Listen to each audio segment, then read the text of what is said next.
समीक्षा और दूसरी प्रतीक्षा, और ये दोनों चीजें हर प्रत्येक जीवन में हैं, लेकिन सीधी की जगह उल्टी हैं। हम कहते हैं कि हमारे जीवन में अगर कोई प्रतीक्षा है, प्रतीक्षा माने होता है इंतजार, प्रतीक्षा माने इंतजार। यदि किसी वस्तु का इंतजार है तो वो इस बात का नहीं हो कि घर कब बनेगा, गाड़ी कब आएगी, विवाह कब होगा, बहू कब आएगी, बच्चे कब होंगे, परिवार कब बढ़ेगा, ये तो सब होगा ही होगा। हमारे जीवन में प्रतीक्षा हो तो केवल एक बात की हो कि प्रभु हमारे ऊपर कब कृपा करेंगे, कैसे करेंगे, कहाँ करेंगे, करेंगे या नहीं करेंगे। इसी इंतजार में यदि जीवन बीत जाएगा तो निश्चित रूप से सबरी की बात सत्य है, प्रभु को कृपा करने के लिए जरूर आना पड़ेगा। ये तो हो गई आपकी प्रतीक्षा। अब दूसरा सूत्र है, उसका नाम है समीक्षा। समीक्षा हमारी जिंदगी में है, लेकिन किसकी है पता है? दूसरों की। अरे ये इसका स्वभाव सही नहीं है, इसकी आदत अच्छी नहीं है, इसकी आवाज अच्छी नहीं है, इसकी शकल अच्छी नहीं है, इसका बर्ताव अच्छा नहीं है। अरे भले आदमी थोड़ा अपने भीतर भी तो झांक के देख कि तेरे पास क्या अच्छा है। हम अपनी जिंदगी में यदि समीक्षा करें तो दूसरों के काम की और दूसरों की नहीं, अपनी करें और अपने खुद के काम की करें। दोनों सूत्र यदि जीवन में ले लोगे तो मैं दावा करता हूं कि आपको भगवत प्राप्ति से कोई वंचित नहीं रख सकता। निश्चित रूप से तुमको भगवान प्राप्त होगा, लेकिन दोनों सूत्र आपके जीवन में समाहित होना चाहिए। अब अपना क्या चल रहा है? दोनों चार घर की चुगली नहीं हो जाएगी तब तक तो खाना ही हजम नहीं हो रहा है। चार जगह लड़ाई नहीं हो जाएगी तब तक मनोरंजन नहीं हो रहा है। और कहते हो रहे अरे महाराज जी तुम बीच में मत बोलो, अरे पैसे ही टाइम पास कर रहे हैं। सामने वालों में झगड़ा होने की संभावना है, तीसरा वाला कह रहा है टाइम पास कर रहे हैं। अरे अपनी जिंदगी में समीक्षा करो तो अपनी करो, प्रतीक्षा करो तो प्रभु की कृपा की करो, भरोसा रखो। ये जो बिरह के क्षण हैं वो निश्चित रूप से मिलन में बदल जाएंगे, इसमें कोई तनक भी संदेह नहीं है। क्यों? क्योंकि प्रभु कब तक कड़े बने रहेंगे आप बताओ मुझे? आखिरकार उनको बदलना पड़ेगा।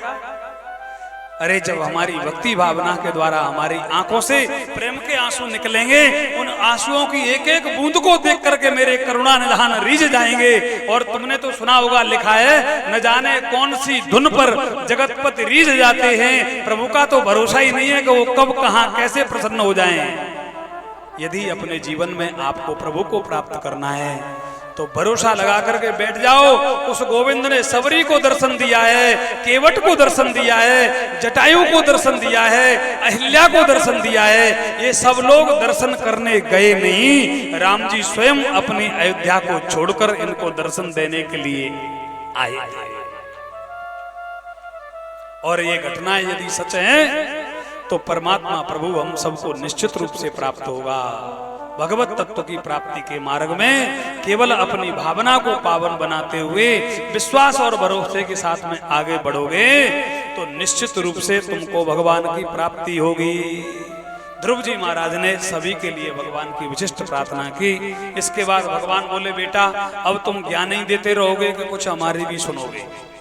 आपने देखा होगा कई लोगों की आदत होती है वो चुप नहीं होते, कोई आ जाए तो बड़बड़ बड़बड़ बड़बड़ बड़बड़, वो सामने वाला आदमी लौटने तैयार हो जाएगा तब तक वो शांत नहीं होते। बोल भैया बोल भैया।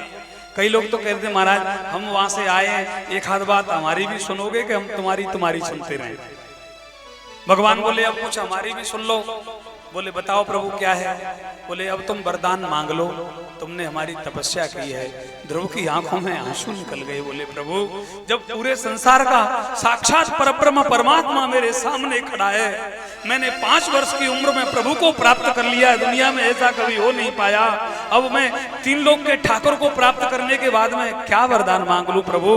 मुझे अब किसी वरदान की आवश्यकता नहीं है। आप मिल गए, सब मिल गया। आप नहीं है तो सब किसी काम का नहीं है। वरदान नहीं मांगा ध्रुव ने तो भगवान ने कहा वरदान तो मांगना पड़ेगा। अब आप एक चीज गौर करना ध्यान दे करके सभी लोग, एक पिता के 2 पुत्र होते हैं, 2 कितने 2 बेटे। वो दोनों बेटाओं को मेला दिखाने के लिए लेकर के जाता है बाजार में। अब एक की आदत है, उसको सबसे पहले मूंगफली वाला मिला, रोने लगा मूंगफली लेंगे। पिताजी ने मूंगफली दिला दी, और आगे चला तो आइसक्रीम वाला मिला, वो भी दिला दी, खिलौने वाला मिला, वो भी दिला दिया। जो जो मिलता गया वो मांगता गया, वह पिता उसको सब कुछ छोटा छोटा दिलाता गया। लेकिन जब उसने बहुत ज्यादा मांग रख दी सामने, तो पिता को क्रोध आया और एक थप्पड़ खींच के कान में दिया। पूरे मेला में रोते रोते रोते रोते घूमता रहा। अब दूसरा बेटा एक और है साथ में, उसने बेचारे ने कुछ मांगा ही नहीं, तो लौट के पूरे मेला में से बाहर निकल करके वही पिता उससे जबरदस्ती कर रहा है, नहीं बेटा मेला में आए हैं, लोग क्या कहेंगे, कुछ तो ले ले। अरे तो नहीं नहीं, यहाँ कुछ नहीं लेना हमको, यहाँ सब नकली है। अरे बोले नहीं, नकली भले ही है पर कुछ तो ले ले भाई, कुछ तो ले ले। इसलिए ध्यान रखना, जो लोग भगवान से अधिक मांगते हैं उनको भगवान कभी नहीं देते, और जिसने मांगा नहीं है उसको भगवान भी बड़ी जबरदस्ती से देते हैं। आज ध्रुव ने कुछ मांगा नहीं, तो प्रभु ने उसको ऐसा लोक दिया कि पूरे विश्व के ब्रह्मांड का ज्योतिर्मंडल चक्र उसकी परिक्रमा करता है, पूरा संसार उसके चारों ओर परिक्रमण करता है, ऐसा ध्रुवलोक प्रदान किया। इसके बाद में भगवान के महान प्रिय भक्त ध्रुव जी महाराज ने लौट करके अपने घर आए। पिताजी ने उनका खूब स्वागत सत्कार किया, और इसके बाद में ध्रुव जी महाराज ने सिंसुमार की पुत्री, प्रजापति सिंसुमार की पुत्री भ्रमी के साथ में विवाह किया। इसके बाद में कल्प और बत्सर नाम के उनके दो पुत्र हुए। एक उनकी दूसरी पत्नी थी इलाबी थी, जिसके उत्कल नाम का एक पुत्र और एक कन्या का जन्म हुआ। 36,000 वर्ष तक धर्म पूर्वक पृथ्वी का पालन करने के बाद एक दिन उनका भाई उत्तम जाकर के और यक्षों के साथ में युद्ध करने लगा। तो यक्षों ने युद्ध करते करते में उत्तम को मार दिया। पता लगा भाई को, तो ध्रुव भी अपने हथियार लेकर युद्ध करने पहुंच गए। तब लोगों ने कहा कि ध्रुव, तुमको भगवान का दर्शन तो हुआ, लेकिन तुमने उसका कोई प्रभाव नहीं समझा। क्यों? बोले जिसने जीवन में प्रभु को अपनी आंखों से प्रत्यक्ष देख लिया हो, उसके मन का भी काम क्रोध समाप्त नहीं हुआ, तो क्या मतलब रहा? आप गंगा में गए, जाकर के नहाए, वही जेब काटी, पैसे और घर के लिए लेके लौट के आ गए, क्या मतलब रहा? स्वयं मनु ने आकर के ध्रुव जी को समझाया। बोले ध्रुव, तुम साधारण नहीं हो, तुमने भगवत साक्षात्कार प्राप्त किया है। तब ध्रुव जी की समझ में आया, और इसके बाद में भगवत तत्व का चिंतन मनन करते हुए आगे आगे आगे ध्रुव जी के वंश